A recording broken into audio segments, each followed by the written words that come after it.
ضیاء الحق کے دور میں 4 اپریل کو تختہ دار پر لٹکا دیا گیا تھا۔ بھٹو تاریخ میں زندہ ہے تو اپنے کارناموں کی وجہ سے زندہ ہے۔ آج پورے سندھ میں تعطیل ہے، ان کی برسی منائی جا رہی ہے۔ تو بھٹو صاحب پاکستان کی سیاسی تاریخ کے موسٹ پاپولر لیڈر کہلاتے ہیں۔ ان کے بعد عمران خان یہ کلیم کرتے ہیں کہ وہ بھٹو سے بھی زیادہ پاپولر ہیں، ان کی جماعت کے لوگ کلیم کرتے ہیں، اور ان کا جو مقابلہ ہے وہ ذوالفقار علی بھٹو سے کرتے ہیں۔ اب ذوالفقار علی بھٹو جو ہے وہ پھانسی چڑھ گئے تھے، انہوں نے ایک آمر کے سامنے سر جھکانے سے انکار کیا اور اپنے اصول و نظریات کی سیاست کی، جیل گئے، وہاں سے تختہ دار پر جھول گئے۔ تو ان کی یہ بہادرانہ جو طرز عمل ہے اس کی وجہ سے آج بھی عوام ان کے ساتھ محبت اور عقیدت رکھتے ہیں۔ دوسری طرف وہ لیڈر ہے جو کہ جیل جانے سے بھی ڈرتا ہے، اور جو کہ بلٹ پروف برقعے پہن کے پھرتا ہے، بلٹ پروف کمروں میں رہتا ہے، بلٹ پروف گاڑیوں میں سفر کرتا ہے، اور پھر پبلک میں جب جاتا ہے تو بلٹ پروف کنٹینر کے اندر کھڑا ہو کے کہتا ہے کہ میں ڈرتا نہیں ہوں، مجھے موت کا خوف نہیں ہے، اور خوف کے بت میں توڑ چکا ہوں۔ اب ان کے خوف کے بت کے حوالے سے آپ کو ایک خبر دیتے ہیں، پھر ہم آج کی صورتحال پہ بھی آ جائیں گے۔ خبر یہ ہے کہ کوہاڑ میں 2 پولیس اہلکار گولیاں لگنے سے ان کی شہادت ہو گئی۔ یہ تراویح کی ڈیوٹی کے بعد گھر جا رہے تھے یا تراویح کی ڈیوٹی کے لیے جا رہے تھے، تو اس وقت ان پہ فائرنگ ہوئی۔ اطلاع یہ ہے کہ دونوں پولیس اہلکاروں نے بلٹ پروف جیکٹیں پہنی ہوئی تھی، ان کے ہیلمٹ بھی بلٹ پروف تھے، لیکن جو گولیاں ہیں وہ بلٹ پروف جیکٹ کے آر پار ہو گئیں تو ان کی شہادت ہوگی۔ اب یہ واقعہ ایک طرف ہے، چونکہ پولیس نے مراسلہ جاری کر دیا اور پولیس پریشان ہے کہ بلٹ پروف جیکٹ کیسے اس میں سے گولیاں پار ہو گئیں۔ تو یہ کوئی راکٹ سائنس نہیں ہے، اگر یہ بلٹ پروف جیکٹیں پشاور کے کسی علاقے میں بنائی گئی درے سے یا کسی اور جگہ سے، تو ممکن ہے اس کے اندر یہ خامی رہ گئی ہو اور سادہ لوہے کی ایک چادر کو بلٹ پروف بنا کر بیچا گیا ہو اور کرپشن کی گئی ہو پولیس کے محکمے کے اندر، جو کہ عام سی بات ہے۔ پولیس 2 نمبر اسلحہ بھی خریدتی ہے، پولیس 2 نمبر جیکٹیں بھی خریدتی ہے، اور اس طرح وردیوں میں لاجسٹک جتنی ہوتی ہے سب میں مال کمایا جاتا ہے۔ تو پولیس کو جو ہے وہ بلٹ پروف جیکٹوں کے نام پر دراصل لوہے کی چادریں دی گئی ہیں، جو کہ گولیاں جن میں سے آر پار ہو گئی ہیں، گولی جو ہے وہ لوہے کی چادر کو پھاڑ دیتی ہے۔ تو ایک تو یہ کہ پولیس اب یہ جن وہ کہتے ہیں نا چور کی داڑھی میں تنکا، تو جنہوں نے یہ کام کیا ان کی داڑھی میں تنکا موجود ہے۔ تو ایک خبر خاص صاحب کی حمایتی میڈیا نے جاری کی، اور وہ بڑے مشہور اینکر ہیں، چودھری غلام حسین ہمارے دوست ہیں، لیکن وہ کبھی کبھی ایسی چھوڑتے ہیں کہ بڑے بڑے چھوڑو بھی ان کے پیچھے رہ جاتے ہیں، وہ خاص صاحب سے بھی 4 ہاتھ آگے نکل جاتے ہیں۔ اب انہوں نے ایک خبر دے دی اس خبر کو بنیاد بناتے ہوئے کہ جی ان کو امریکہ سے اطلاع آئی ہے کہ ایسے بندے پاکستان بھیج دیے گئے ہیں، ایسی گولیاں پاکستان بھیج دی گئی ہیں جو کہ بلٹ پروف چادروں کو پھاڑ کے نکل جاتی ہے، اور اس لیے عمران خان صاحب کے اوپر اٹیک ہو سکتا ہے۔ تو اب جو ہے وہ خان صاحب کی کو مارنے کے لیے ایک نیا منصوبہ بن گیا، اور اس پہ امریکہ کو بڑی تشویش ہے۔ جی عمران خان صاحب، اس بارے میں واشنگٹن امریکہ کے دارالحکومت پہ نہایت معتبر ذرائع سے خبر آئی ہے کہ پاکستان سے باہر سے ایسی گولیاں، ایسی بلٹس جو بلٹ پروف گاڑیوں کے اندر بھی مار کر سکتی ہیں، ان کو ٹارگٹ کر سکتی ہیں، اپنے ٹارگٹ کو، یعنی جس کے اوپر حملہ کیا جائے وہ بلٹ پروف گاڑی کی یعنی وہ شیٹ کو اس میں سے پیرسنگ تھرو دیٹ شیٹ وہ ہٹ کر سکتی ہے۔ وہ گولیاں اور 2 ایکسپرٹ اور وہ کیلبر بھی جو ہے، ادھر وہ ذیشان کو کہے وہ آپ کو لکھ کے دے دے کیلبر آف دوز بلٹس کہ جو یہاں آئی ہے۔ اور ایک اچھی بات یہ ہے کہ پاکستان کی ریاست اور اس کی جو اہم ایجنسیاں ہیں،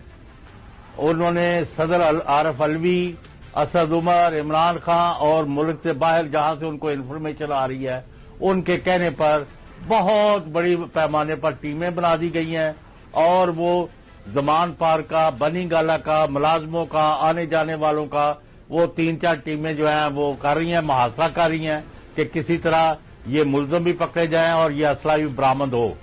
تو امریکی حکومت نے بھی تشویش ظاہر کی ہے کہ یہ اس طرح کا حملہ جو ہے ناقابل قبول ہے، اور ملزموں تک رسائی حاصل کرنا اور وہ اسلحہ جو یہاں امپورٹ کیا گیا ہے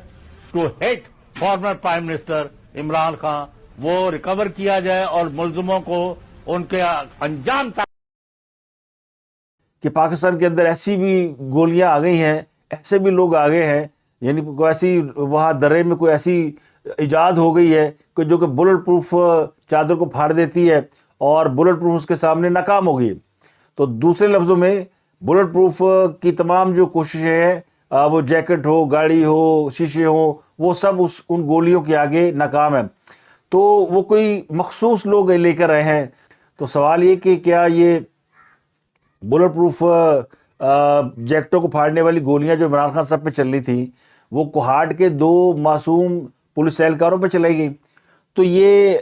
سوائے کہتے ہیں نا یعنی پینک پھیلانے کے, اور یہ جو سیڈسٹ لوگ ہوتے ہیں ان کے ذہن کو تسکین پہنچانے کے لیے, خان صاحب کے جو فالوور ہیں نا وہ اس وقت ایک ہی بات سننا چاہتے ہیں, خان کو مار دیا جائے گا, خان کو خلاف سازش ہو رہی ہے اور خان کو لیمنیٹ کر دیا جائے گا, تو ہم نے ان کی جان بچانی ہے. تو یہ خان نے اپنے ووٹر سپورٹر کے اندر جو فیئر پیدا کیا ہوا ہے وہ جلدی ایسی تھیوریاں بائی کر لیتے ہیں کہ کوئی سازش ایسی ہو رہی ہے جس میں خان کو مارنے کی کوشش کی جائے گی. خان بھی روز آ کے یہ بتاتا ہے مجھے مار دیا جائے گا اور پتہ نہیں کیا کر دیا جائے گا. اب خان صاحب نے جو کچھ کہا ہوتا ہے تو ان کے لوگ بھی ویسی خبریں چلاتے ہیں. تو اب یہ خبر جو ہے وہ چودھری غلام حسین کی ہے,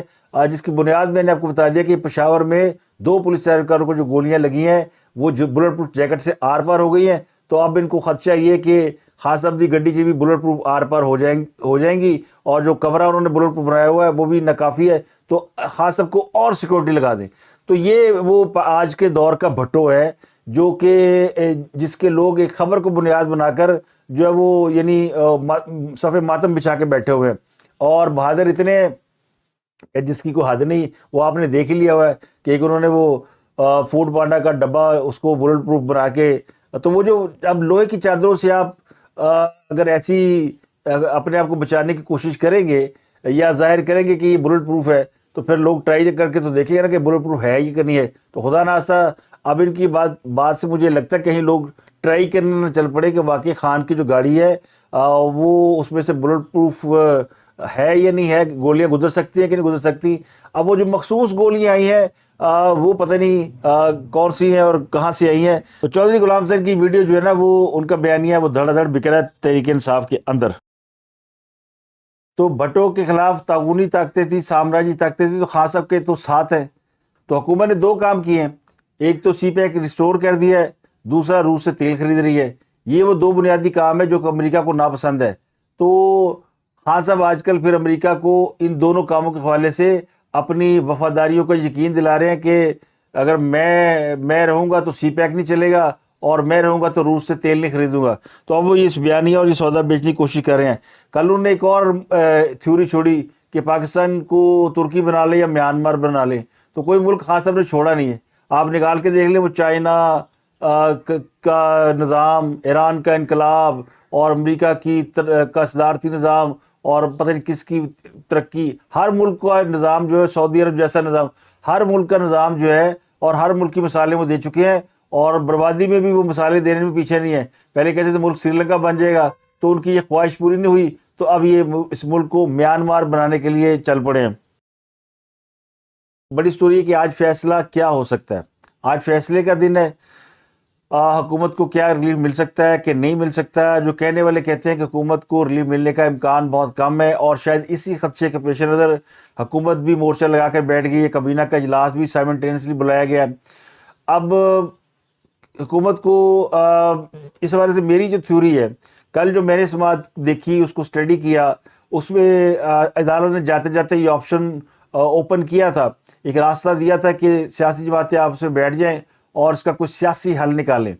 تو سیاسی حل تو نکلتا ہوا دکھائی نہیں دیتا. وہ عدالت کو بھی پتہ ہے کہ سیاسی حل نکلے گا, تو اب آئینی حل ہی اس کا نکلنا ہے. تو چیف جسٹس صاحب آئینی حل کیا نکال سکتے ہیں؟ اب اس میں سے کہنے والے کہتے ہیں کہ 2 چیزیں ہیں. ایک تو خان صاحب کی خواہش پوری ہو جائے گی کہ عدالت کو فیصلہ دے دے گی, اور اس فیصلے میں حکومت کو ریلیف نہیں ملے گا. دوسری خواہش جو ہے وہ بڑی شد و مد سے جو جاری تھی وہ یہ تھی کہ کسی طریقے سے جو پرائم منسٹر ہے ان کو توہین عدالت کا نوٹس جاری کیا جائے اور ان کو کس طریقے سے ڈسکوالیفائی کیا جائے، ان کو اس کیس میں توہین عدالت میں ہٹا دیا جائے، لیکن وہ خواہش پوری نہیں ہوگی۔ اب جو تحریک انصاف کے اپنے سورسز ہیں، جو ان کے میڈیا کے لوگ ہیں، ان کی میں آپ کو ایک میڈیا کا جو ان کا بندہ ہے جو کہ باہر بیٹھا ہوا ہے، وہ ایکس سروس مین سوسائٹی کا بندہ ہے، اس کی یہ خبر ہے جی کل رات جو ہے وہ انٹیلیجنس ایجنسیوں نے چیف جسٹس سے میٹنگ کی ہے اور بڑی لمبی میٹنگ ہوئی ہے، سحری تک میٹنگ جاری رہی ہے، اس کے بعد وہ ہنستے کھیلتے وہاں سے اٹھ کے چلے گئے ہیں۔ تو اب اس خبر کا مطلب کیا لیا جائے؟ اگر اس کی بات پہ یقین کریں اور اس کو آج کے فیصلے سے جوڑیں، اگر تو فیصلہ تحریک انصاف کے حق میں آیا